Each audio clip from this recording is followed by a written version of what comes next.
Omar? Yeah, my question for the panelists is that I believe that within each function there are certain personal traits or skills that really are important if you want to be like the top producer, but they're different depending on your role, whether you're a sales or a business person. Can you guys, maybe in your own opinion, share what you think is absolutely important for example, a salesperson versus a biz dev person versus a marketing person in tech? And if you guys disagree, I would love to hear that too. Take something on, not knowing how to do it, like really build something from the ground up. Literally just, you are planning on building something and the ability to be scrappy and go after it. There's often like a lack of resources and a lack of support basically. And so the ability to wear a lot of hats and drive something is really powerful. That being said, I think having come from finance as well, like I think you can sort of build that skill set. If you spend enough time to it and really work at it, like Chris said, you may not be totally A+, but you can sort of get there. But do you mean by building a model or building a team of people?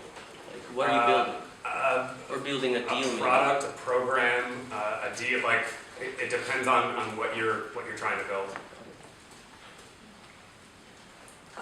For marketing, I mean, marketing is a very broad term, so you have a set of people who are like completely on creative side, right? And a set of people who are super analytical and just doing web optimization, A/B testing, all that. I think for me, what differentiates good marketers is really, I mean, it's banal, but it's true. The focus on the user first and starting from the user as opposed from the product and so on. To me, that's always kind of the big check.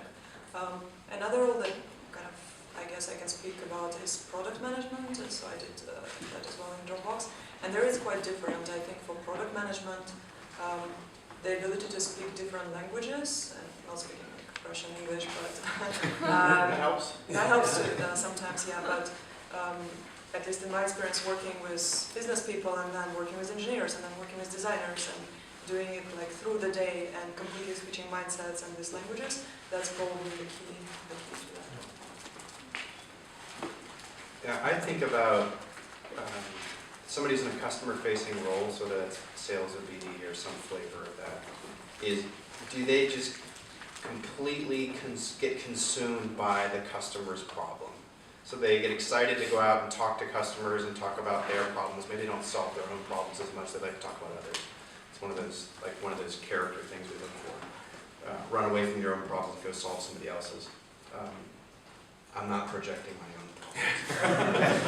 Maybe it's okay. Maybe it's but if you find those people on the customer-facing side that just can't, or the partnership side, you know, insert function, that they just can't stop thinking about that problem that they walked into the customer's office and they're struggling with user acquisition, or they're struggling with some regulatory problem that your company is uniquely positioned to try to solve.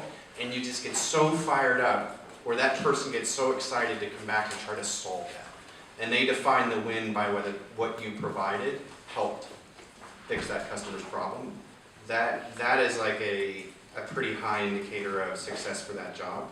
And then different roles over time require different things. So what makes you a really high quality individual contributor is very different than the empathy that's required and making other people successful as you moved up the team. And I think that distinction came up earlier. Your skill set that's required to be successful will change over time. And great teams and great people recognize that what got me here, what made me successful up to this point, I need to make sure that I don't just keep using the same tools and expecting the same outcomes. So you sort of challenge that, and I think that's true as you move up the chain.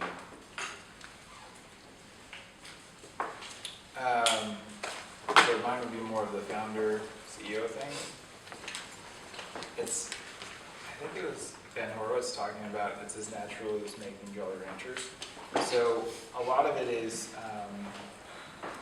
you're going to get knocked down a lot. You have to be able to get back up. You have to remember why you're getting back up. I think for me, it's just it's curiosity. Like the only thing I care about, let me take a step back, simplify. I think we are trained growing up to be consumers. And it takes some unlearning and it takes some risk to get outside of that mindset to become builders or architects of something that people consume. And the founders that I respect who I've seen kind of be successful understand that distinction and know how to find people that understand that distinction. So one is just kind of a mindset difference in keeping in mind what you're building, understanding how hard that is. Yeah, that would make